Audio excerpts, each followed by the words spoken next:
Buenos días, muchachos. Vamos a empezar con la primera materia de su especialización en la parte de literatura. Tengo que decirles muchas gracias por confiar en sus maestros de literatura y en mí para abrir esta nueva corriente dentro del bachillerato.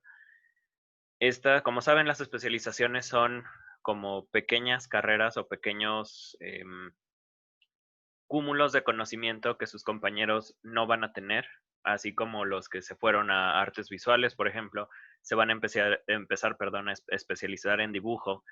Em, Hay unos que se fueron a danza y que van a aprender técnicas y que van a aprender, no sé, movimientos, cosas pertenecientes a sus disciplinas. Ustedes que van a llevar literatura van a tener eh, cuestiones de muchos tipos, van a meterse un poco a la lingüística, que es ya la ciencia que estudia el lenguaje como tal. Es una de las carreras, o perdón, una de las componentes importantes de la carrera de letras en la Universidad Autónoma. Y es una ciencia que alguna vez se los comenté, a mí no me gustaba cuando empecé a estudiar letras. De hecho, no me gustó hasta que terminé la carrera, con los maestros que tuve, la doctora Blanca, por ejemplo, y la doctora Cristina son testigos de que pues sus materias las pasé casi que a la fuerza, sobre todo fonética, que era algo que me costaba mucho trabajo, pero que 10 años después estoy viendo que es hermoso y bueno, no vale arrepentirse. Entonces pues bueno, un poquito eso, un poquito la presentación de esta materia es, vamos a hablar de cuestiones técnicas, vamos a hablar de cuestiones, ya les vamos a poner los nombres correctos a las cosas. Cuando estaban ustedes en segundo semestre, les hablaba de las raíces y de los sonidos que hacían las palabras, pero vamos a empezar a cambiar y a tener los términos correctos. Vamos a empezar a hablar de lexemas, gramemas, fonemas, pero eso lo vamos a hacer un poquito más adelante. Por ahora vamos a empezar con la parte. Mm, Va a ser un poquito una calca de lo que hicimos el semestre pasado. Les decía a algunos de los que vi la última vez que fuimos a la prepa que eh, va a ser un tanto repetitivo, pero al mismo tiempo no, porque como vamos a meter las cosas técnicas, ahora sí vamos a podernos meter a más profundidad y van a entender algunos de los procesos eh, que suceden en la lengua, tanto a nivel de sonido, a nivel de significado, a nivel de estructura de la lengua. Y todo esto a lo mejor lo piensan como, bueno, ¿y eso de qué me sirve? A la hora de la creación literaria, que es a fin de cuentas la especialización que ustedes eligieron. Y vamos a ver que todo esto nos va a servir para crear mundos, algo que hablábamos hace algunos meses ya. Entonces tiene utilidad en varias cosas y les ayuda a comprender mejor procesos y les ayuda a decidir si ustedes van a estudiar letras, pues ya más o menos van a tener una idea de a qué se van a enfrentar y van a llevar una preparación un poquito más profunda y que les va a ayudar pues también a entrar con mayor facilidad, ¿no? Entonces, bueno, vamos a empezar. Esta materia se llama, no solo es etimologías, es etimología y morfología. Entonces vamos a hablar de cuestiones de la palabra y así. Entonces vamos a empezar con el programa. El programa se divide en tres bloques, los puse un poquito en desorden para que no sea como tan repetitivo. El primer bloque vamos a meternos directamente a etimologías, vamos a hablar de cómo suenan las letras. Obviamente me van a ver a mí haciendo sonidos ridículos y caras chistosas, porque necesitamos aislar los sonidos y que puedan entender el sonido para después integrarlo en la palabra. Vamos a aprender a leer un poco el griego. Esta materia me la dio el profe Felipe San José, que bueno, que en paz descanse, uno de los profes a los que más quise, y bueno, él me enseñó, por ejemplo, a leer algo de griego, y la cosa es no tenerle miedo a las cosas, ¿no? Y quizás estoy escribiendo un poquito mal porque no me acuerdo, voy a refinarlo para cuando les dé clase, vamos. Pero la cosa es, van a aprender a leer griego, no van a, a tener eh, esa limitación cuando buscan palabras, por ejemplo. Vamos a hablar de cómo se forman las palabras, un poquito de prefijos y sufijos grecolatinos, pero no nos vamos a limitar solo a prefijos y sufijos. Vamos a buscar algunas palabras que se integran directamente al español y cosas de esta índole. Segunda parte, vamos a hablar ya de los procesos que suceden con la palabra y sobre todo estos procesos son importantes porque vamos a hablar también de la semántica, aquí lo puse un poquito amontonada. La literatura, más que cualquiera de las otras artes y cualquiera de las otras cuestiones de la vida, va a interesarse por los múltiples significados de las palabras.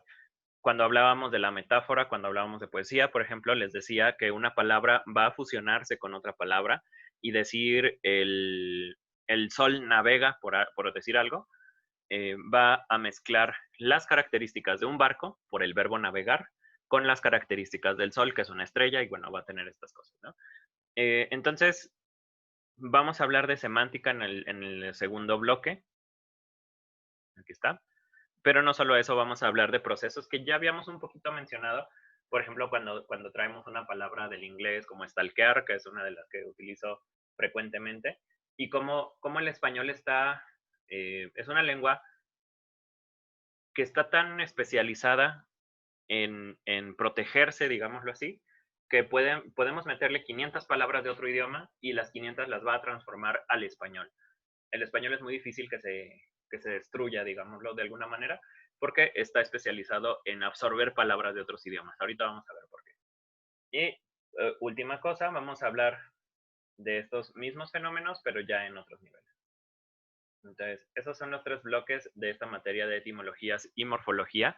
Quizás el bloque 1 sea el que más tiempo nos lleve, pero no estoy seguro todavía. Lo tengo planeado para un mes cada uno, pero depende de cómo vaya evolucionando la materia, cómo vaya el grupo, va a ser en donde me detenga un poco más y en donde me detenga menos, ¿no? Pero estos son los 3 bloques que tenemos pensados. Y como no tenemos tiempo, pues vamos a empezar con las etimologías grecolatinas. Vamos a hacer una pequeña exploración primero del idioma español. Todo esto ustedes ya lo han escuchado en clase, pero solo para que lo tengan a la mano por si en algún momento les llegara a preguntar algo así en el examen. Se me pasó ahorita hablar de las formas de evaluación, pero es muy parecido a como lo hemos manejado en otros semestres. Y sobre todo ahora que estamos en línea, pues bueno, vamos a hacerlo de manera como anteriormente lo hicimos. Primero, el examen que vamos a tener va a ser de 40% y los trabajos, que va a ser todo lo que veamos en línea, y tareas y esas cosas, van a ser 60%. Creo que no hay ningún problema, así lo hemos manejado antes. Y el examen va a ser, creo, lo más complicado de esta vez, pero voy a poner las preguntas de la manera lo más claro posible, ¿no? Entonces, esto es lo que vamos a estar trabajando con etimologías. Y ya, bueno, entonces, estaba primero en esto. La primera cosa que vamos a hablar el día de hoy es qué es el español, de dónde viene el español, cuáles son los orígenes, tanto del vocabulario como de, no sé, como curiosidades generales y cosas y mitos que hay.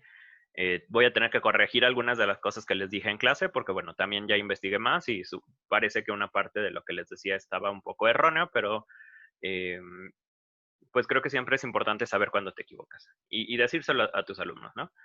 Entonces, bueno, introducción a la lingüística, ¿qué es la lingüística? ¿Cuáles son algunas notas que hay que hacer? Vamos a ver si somos prescriptivistas o si somos descriptivistas. Ya se tiende a la segunda, pero ahorita lo hablamos.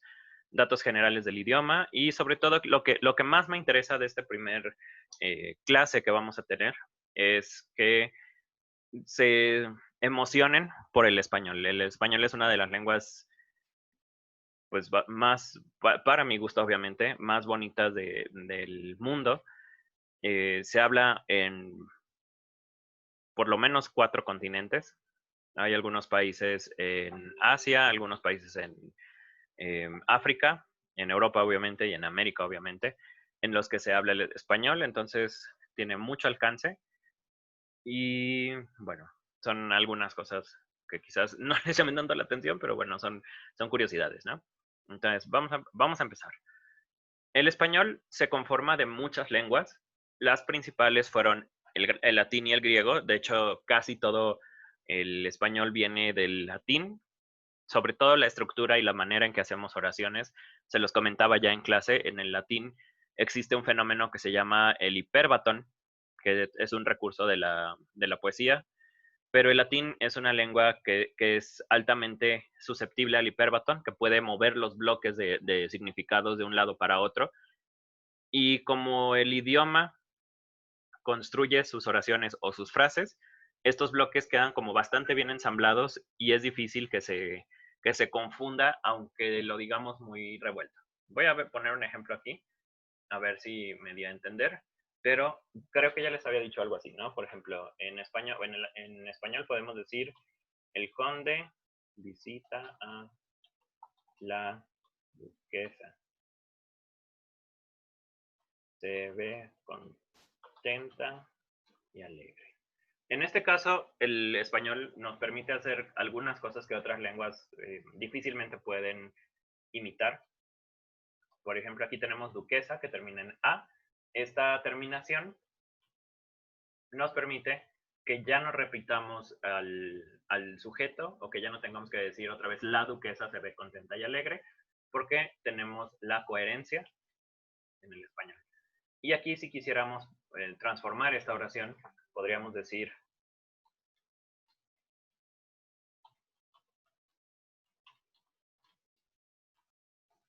y aquí en este caso el artículo la nos va a decir que es la duquesa, ¿no? El hiperbatón, este no es un hiperbatón tal cual, pero nos permite entender un poquito la idea. La cosa del español y del latín es que pueden mover bloques. Voy a intentar hacer un tercer ejemplo un poco mejor pensado.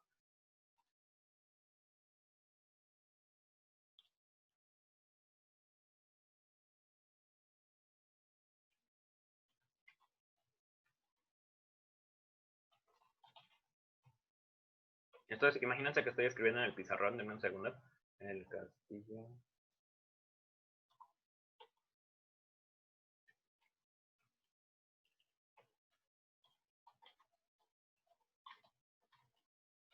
Me parece que algo así les había puesto en clase hace unos días, unos meses. Entonces, en español podemos hacer algo como el del campamento tan el castillo visita. Esto sí ya es un hiperbatón tal cual. Entonces, tenemos estos dos ejemplos. Si se fijan, no hay manera en que se confunda porque las piezas están como bastante bien ensamblados. Cuando decimos del, el del es una forma que no se usa de manera regular, se ponen todos los artículos al principio, pero es una forma que se va a encontrar mucho cuando hablemos, por ejemplo, de poesía barroca y cuando hablamos de otras cosas, sí, sobre todo poesía barroca, es los que más lo utilizan. Estos lo puede hacer campamento, y como tenemos aquí el capitán, bueno, este artículo corresponde al capitán de acá, como lo vemos en la primera, pero lo podemos hacer así, porque del campamento, eh, bueno, ya, no sé, vamos a explicarlo posteriormente de manera más clara, pero la cosa es, se puede hacer.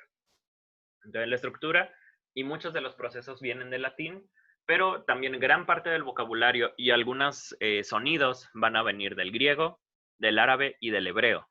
De manera natural, quizás, el hebreo no habría sido tan influyente en el español, pero tenemos obviamente la Biblia, tenemos a los árabes que llegan a conquistar España, de algo de lo que hablaremos en la parte de historia de la literatura, justamente en el siguiente video de la Edad Media. Como los árabes se quedan en España y esta invasión, bueno, los españoles siempre lo han tratado como una invasión, pero realmente era pues un grupo de árabes que se estableció ahí y convivieron con los españoles. Esta conquista árabe le aporta muchísimas cosas al español y le aporta el sonido J, que es algo que no está en otros idiomas, digamos el sonido, porque el dibujito o la grafía, ya el nombre correcto, ya se me fue aquí donde está. Format. Digamos, el dibujito de la J existe en muchos idiomas, sobre todo porque pues eh, se exporta, perdón, el abecedario o pues sí, el abecedario latino, y la J viene incluida y pues ya se agrega, ¿no? Pero el sonido J no existe en otros idiomas. El sonido tal cual J, así como desde la garganta, eso es la herencia directa del árabe. Por ejemplo, si en inglés pongo joy, pues no se pronuncia joy, no se pronuncia joy. Eh, Estoy pensando en algún otro idioma que tenga en la mente. Por ejemplo, en el latín no existía el sonido J y Jesús se escribía Iesu o Yeshua, Iesu, así con la I. Y por eso tenemos la inscripción de la cruz del INRI, que es Iesu Nazareno Rex Judaeum, una cosa así, no recuerdo, y aparte mi latín está muy, muy oxidada, pero la cosa es que no tienen J, no tiene judío, no tiene Jesús. Si lo pusiéramos ya en la versión actualizada sería JNJINRI, entonces sería JNRI. Otras lenguas que el español ha absorbido o con las que ha convivido con el tiempo, tenemos lenguas africanas, pienso sobre todo en el Yoruba, que es una lengua que se trajo desde los esclavos de Nigeria, cuando fueron la conquista de América, no fue solo conquista de América, también fue parcialmente conquista de África, porque en África pues agarraban esclavos y los mandaban como mano de obra barata a América. Y tenemos, por ejemplo, en Cuba, en las Antillas, en las islas de, se me fue ahorita el nombre, pero fue una que acabó destruida, El Salvador. Y en gran parte del centro y sur de México tenemos muchos grupos descendientes de africanos. Y bueno, la lengua africana, les digo, sobre todo el yoruba, es importante para la producción del español contemporáneo. Cosas como zombie, vudú, vienen de ahí. Palabras del náhuatl, como aguacate, creo es la más famosa y la más conocida. Lenguas como el quechua, francés, inglés, euskera, que es el vasco, y lenguas escandinavas como las lenguas de los godos y los visigodos, que también llegaron al español. Pero las tres principales son estas tres que están en el centro. Entonces, el español, les digo, es un Frankenstein, no es una mezcla de muchos idiomas, pero estructuralmente es casi latino. Luego, aquí está ya de mejor manera la parte donde están, de dónde vienen las lenguas que integran el español. El español, el castellano tal cual, se produce aquí en la parte de Castilla. Y bueno, esto es por herencia de Roma, y Roma pues obviamente trae a los griegos incluidos. Luego la expansión árabe provoca la creación de los califatos de este lado, sobre todo de Granada, Toledo y Al-Andalus. Y luego tenemos el tráfico de esclavos de toda África y Nigeria, que está aquí. Entonces, ahí tenemos algunas de los, y obviamente la conquista de América, bueno, era más por acá.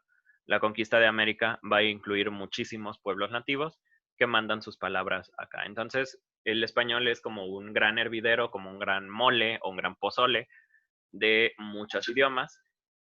Y bueno, vamos a pasar a otras cosas, sobre todo la parte de si es correcto o no es correcto el español que yo hablo. Eso es a lo que quiero llegar al final, ¿no? Según la RAE, hay 88,000, perdón, palabras diferentes, pero esto es como solo diferentes entre sí. No estamos pensando en declinaciones, no estamos pensando en transformaciones. Por ejemplo, si tengo gato, gatear, ahí no sé qué tanto hagan la diferencia. O perro, perrear, no se incluyen los verbos nuevos, no se incluyen los verbos de México, no se incluyen los verbos de Argentina, de Chile, bueno, sobre todo China, perdón, Uruguay, Paraguay, que están más en contacto con Brasil, no sé qué tanto influya el portugués de Brasil en esta parte, pero bueno, la cosa es, aunque solo incluye 88,000 palabras, que son muchísimas, se estima que el número real de palabras del español diferentes y con diferentes significados y autónomas, digámoslo así, está alrededor de 150,000 palabras. Yo les decía en clase que eran 300,000 palabras, pero obviamente esta es una de las cosas que tenía que corregir. Pues mientras más investigaba, pues más me daba cuenta de que es una sola página o son un par de páginas las que mencionan que son 300,000 palabras. Pues quién sabe. 300,000 es una cosa muy, muy grande. Por ejemplo, en El Quijote, que es un libro, sabemos que es un libro bastante grande, tenemos entre 8 y 10,000 palabras diferentes, entonces 300,000 se me hace muchísimo, ¿no? Una segunda nota importante, el estudio del español empieza ya en forma en 1492, cuando Antonio de Nebrija publica su Gramática Castellana, él obviamente es castellano, y con esta gramática se describen algunos de los procesos que estaban sucediendo, se hacen algunas definiciones, y esto permite que empiecen a surgir los lingüistas o la gente que está interesada en el estudio de la lengua española o de los fenómenos que van a desembocar en nuestro español contemporáneo. Entonces, el primer estudio de la lengua española inicia en 1492. Si se fijan, pues ya tiene bastantes años esto. Y la RAE, la Real Academia Española, inicia en 1731, si mal no recuerdo, 1771, 30 o 71, no recuerdo exactamente la fecha, pero también ya tiene sus años. Algunas cosas que quiero lograr o que quiero que veamos es cuáles son los procesos históricos que han sucedido con la lengua. Vamos a hablar un poquito de gramática histórica, que es una cosa hermosa. Era una de mis materias favoritas de lingüística. Luego vamos a hablar también de cómo está el español o cómo se está haciendo el español ahora. Y una de las cosas a las que quiero llegar, o una de las cosas importantes, es la diferencia entre la lengua y el habla. Esto ya es una cosa bueno, yo vi hasta la universidad, pero que bueno, que les puedo adelantar un poquito ahora. La lengua se refiere al conjunto de reglas, normas, sonidos que tiene una lengua, digamos la parte técnica, el esqueleto. Pero el habla es la manera en que yo ejecuto esas cosas. La lengua es donde tenemos las 88,000 palabras y tenemos sujeto, verbo, predicado, todo lo que vimos, artículos y todo eso. Eso está incluido dentro de la definición de la lengua, pero el habla es solo lo que yo utilizo. Si yo digo, por ejemplo, jijim o jaja o estas pequeñas variaciones o esta pequeña selección de palabras, mucha gente se ríe de los que dicen oli, pero ese oli es una deformación de la palabra original hola, y esa deformación corresponde a cuestiones tanto emocionales como pues culturales también. Y esa deformación permite que yo, como Sergio Martínez, deforme el habla, perdón, a mi gusto. No lo digo de manera común, pues, pero para la gente que lo hace, pues corresponde a fenómenos, perdón, psicológicos también. Y esto es justamente el habla. El habla está influida por la persona. Digamos que la lengua es esta cosa nebulosa que está sobre todos nosotros, a los que nadie puede llegar. Y el habla es como yo entiendo esta nube. Entonces, si yo solo entiendo este pedazo de aquí y este pedazo de aquí, pues entonces mi habla va a ser muy diferente a la de alguien que estudió biología, porque en biología se tienen otras palabras y estas otras palabras tenemos que estudiarlas para conocerlas, ¿no? O estos conceptos de acá. Entonces, digamos que el habla de cada persona siempre va a ser diferente, pero no quiere decir que estemos hablando dos idiomas diferentes. Utilizamos la misma lengua, pero cada quien selecciona sus propias palabras o su propio conjunto de palabras.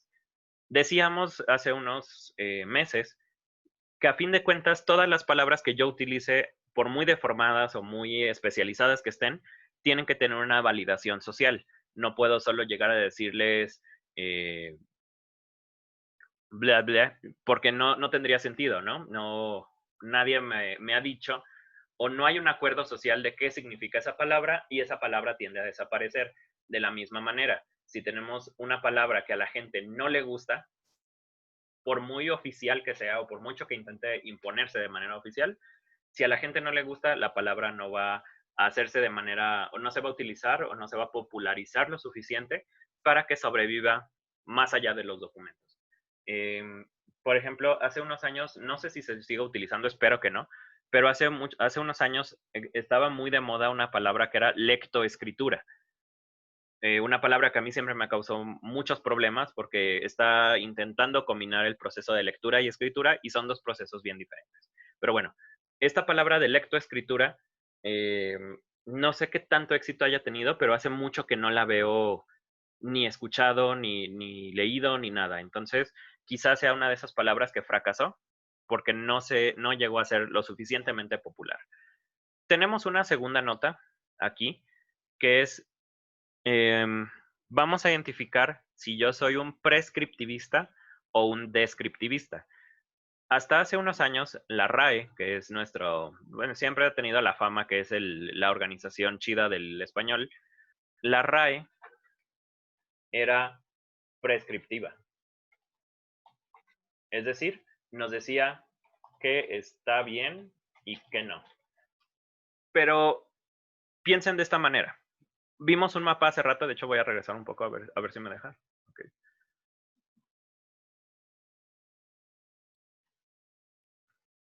Listo. Intenten decirle a la gente que vive, por ejemplo, acá, bueno, aquí no se ve, pero en las islitas que está, en las Islas Marías o en diferentes territorios, cómo tienen que hablar. Quizás una parte de la población responda y diga, bueno, sí, hablo como tú me dices, pero decirle a toda la gente de todo este territorio cómo tiene que hablar todo el tiempo, eh, año tras año, si una palabra como,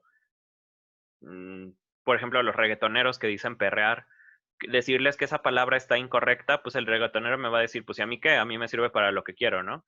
Entonces, intentar controlar a toda la población que habla el mismo idioma es una tarea imposible, porque a fin de cuentas la gente va a hablar como se le pegue la gana, ¿no? Sobre todo, y esta es la parte más importante, la lengua siempre va a buscar ser lo más eficiente posible, o vamos a seguir una regla que es la regla del menor esfuerzo. Si en vez de decir, quiero que bailes conmigo un baile sensual o lo que tú, no sé cómo pensarlo, en vez de decir eso, es más fácil decir perrea, pues es, obviamente la palabra perrea es más rápida, se entiende de manera directa para la gente que la conoce, y entonces va a integrarse directamente al lenguaje. Entonces, es imposible controlar todos los fenómenos de todos los territorios del mundo. Entonces, la RAE pasó de ser prescriptivista a ser descriptivista. Y bueno, para muchos lingüistas la RAE ya no tiene tanto peso porque pues se dio, ¿no? Y bueno, por lo menos yo antes también era prescriptivista, decía es que solo se escribe así, así y así, pero pues eso, intentar corregir a todo el mundo, intentar imponer mi propia educación a una persona que a lo mejor no tuvo las mismas oportunidades o que no tuvo las mismas oportunidades que yo. Por ejemplo, al señor de la tienda, de la esquina que pone, se vende birria, vende con B, eh, pues sí es ignorancia de la regla, pero a fin de cuentas está cumpliendo el objetivo de transmitir el mensaje. Y bueno, no sé, es una discusión como que da para mucho, ¿no? Entonces, bueno, estas son algunas curiosidades y algunas notas generales de la lengua. Vamos a pasar a solo una pequeña introducción de etimologías y vamos a dejar el video aquí porque pues ya es un tanto largo y solo quería presentarles el programa y la materia, ¿no? Vamos a empezar con la definición de etimología, dónde podemos encontrar estas etimologías y una pregunta que vamos a contestar al siguiente video va a ser ¿para qué nos sirven las etimologías? Vamos a ver que bueno, todas las raíces o todas las palabras de Grecia y de Roma sobreviven bastante bien en el español. Como tenemos esta raíz o este origen de la lengua, se pueden adaptar, suenan a español, aunque no sean español. Entonces tenemos la palabra étimo, aquí viene la palabra en griego, quiere decir la palabra que significa el significado oculto o el significado verdadero de la palabra. Como los griegos tenían esta idea de que existe el mundo de las ideas, el mundo donde yo me imagino un dibujo y ese dibujo es perfecto. Pero al momento en que yo lo paso al papel, como no sé dibujar, pues hago un desastre, ¿no? Entonces, para ellos, el étimo es esa idea que está en el mundo de las ideas y es el significado real de la palabra. Y la palabra o el sufijo, logía, quiere decir estudio, tratado o conocimiento especializado de algo. Entonces podemos encontrar palabras como geología, geo es tierra, y logía, el estudio de la tierra o el conocimiento especializado de la tierra. Entonces la palabra etimología quiere decir el estudio de los significados verdaderos de las palabras. Y es una cosa bien bonita.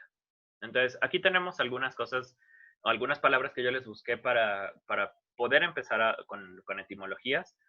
Algunas de estas ya las trabajamos en clase, pero solo para que tengan como una lista pequeña a la mano, ¿no? palabras cotidianas, teléfono, bueno, ahí están, pueden leer, ¿no? Unas de las que a mí me gustan mucho son, por ejemplo, fotografía. Foto quiere decir luz. Tenemos fotones, por ejemplo, como palabra aparte. Foto es luz y luego grafía quiere decir letra o escritura. Entonces, fotografía quiere decir escritura de luz. La etimología, aparte de que nos da el significado real de la palabra o de dónde viene la palabra, muchas veces vamos a encontrar que la gente que crea estas etimologías también tiene un sentido del arte y de la belleza como muy bonito, ¿no? Bueno, por ejemplo, fotografía, escritura de luz, es algo que a mí se me hace hermoso y esto lo podemos traducir después a la creación literaria, a la poesía y a las otras ramas de la literatura. Tenemos otro que es una palabra yo siento que se ha como abaratado a lo largo de los años, pero asteroide es una que se me hace hermosa también. Aster o astro es estrella y oide quiere decir que parece. Entonces un asteroide es algo que parece una estrella, pero no lo es.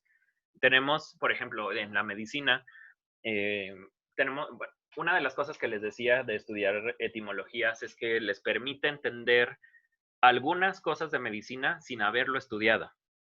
No es que sean médicos, no es que se transformen en doctores, obviamente no. No tenemos ni el conocimiento, ni tenemos eh, causa, razón, nada de lo por qué estamos enfermando. Pero si me dicen, tu hija llegó con un hematoma, bueno, ya sé que es un moretón. Ya no siento que me están hablando en otro idioma, porque realmente estudiar etimologías es aprender un poquito de otros idiomas. Realmente sí te están hablando en otro idioma. Tenemos, por ejemplo, un youtuber que se llama Chubby Emu, que es un toxicólogo de Estados Unidos. Tiene varios memes que me dan mucha risa porque todos son hiper o hipo, que quiere decir mucho. Bueno, hiper es mucho e hipo es menos o poco. Hiper y emia, que quiere decir presencia en la sangre. Entonces, y hipoglucemia quiere decir baja presencia de azúcar en la sangre. Hiper igual grande, tiroide, que es nuestra glándula de aquí, creo que sí está ahí. Y hipertiroidismo es el crecimiento de la glándula tiroides. Y, por ejemplo, esquizoide, la esquizo quiere decir separación o fragmentación. Y, por ejemplo, encontramos esta palabra en español como cisma, o el cisma de la iglesia, por ejemplo. Pero la palabra esquizo, del griego, quiere decir separación. Y esquizoide quiere decir algo que parece una separación, pero no lo es. Y eso está relacionado con la esquizofrenia. Esquizo, separación de, y frenia, la verdad no sé qué significa, pero lo buscamos luego. En el arte tenemos un montón de palabras también, ahí están. Ciencias naturales tenemos cosas como tectónico, que son estas placas que forman la Tierra, pero estaba investigando que tectónico viene de la idea de la técnica. Tectónico quiere decir las placas de la, bueno, placas tectónicas son las placas de la construcción. Anaerobio, organismos que no necesitan respirar. Y no es que yo me acuerde de todo esto, sino que veo las etimologías, sé qué significan algunas o la mayoría y puedo entender de qué me están hablando, ¿no? Bio, por ejemplo, pues es vida, está muy sencilla esa, eso lo vemos en biología, estudio de la vida. Y bueno, tenemos ahí un montón de palabras más. Pero solo quería darles como una pequeña presentación de qué vamos a estar trabajando en esta primera unidad.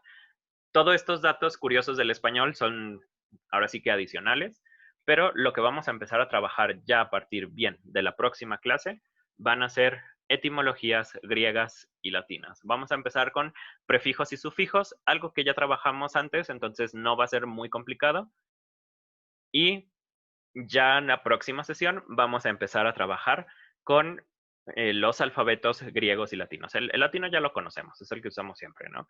Pero por lo menos el alfabeto griego vamos a empezar con sonidos y vamos a empezar con algunas cosas interesantes también. Entonces, muchas gracias muchachos, de verdad les agradezco mucho que hayamos podido abrir esta especialización de literatura. Es una materia, bueno, es un programa que da bastante. Y bueno, espero ya verlos pronto en narrativa porque también me gusta mucho eso. Muchas gracias.